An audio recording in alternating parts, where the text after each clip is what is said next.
The state got scammed. That's the word from Lansing today regarding more than $9 million in state tax credits awarded to a convicted embezzler. Richard Short did not get any money out of that deal that prompted the head of a state agency to offer his resignation. But the whole thing has lawmakers asking questions. Today, 24-hour News 8's Tony Tagliavia getting some answers from Lansing. The head of the group that hands out those tax credits says at least part of the answer lies in the fact that smaller companies that aren't as well known, have been getting that credit over the last 2 years. And this is where I think there's a systemic problem, is that we should have imposed a background check process on those companies, and we didn't. Background checks would help fill in gaps with companies the state doesn't work with regularly. Companies like Roscoe, led by Richard Short, a convicted embezzler out on parole. Michigan Economic Development Corporation CEO Greg Main says most companies getting tax credits are still larger, more established companies. But we wonder, what's the reason for the growing minority of smaller, lesser-known firms getting the credits? I assume that's because of the focus the governor and MEDC have put on emerging technologies like renewable energy. Well, I think that's clear.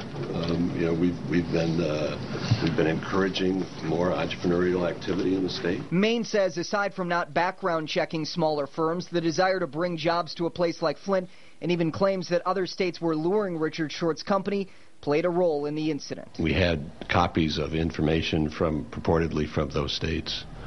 I don't know that they were not forged. Main says the state actually halted help for the firm when a business plan wasn't complete. The process was picked up again at the point when he engaged a respected business consultant who helped him go through the process of building a more credible business plan. And that's when we re-engaged. The Michigan Economic Development Corporation will now perform background checks on officers of companies applying for tax credits if the companies are privately held, not publicly traded. A group of Michigan House Democrats is proposing legislation trying to prevent those with criminal convictions from getting state help. But critics, including some Republicans, worry the plans leave out some crimes and could snag some companies the state actually wants. And I've got concerned regularly about unintended consequences.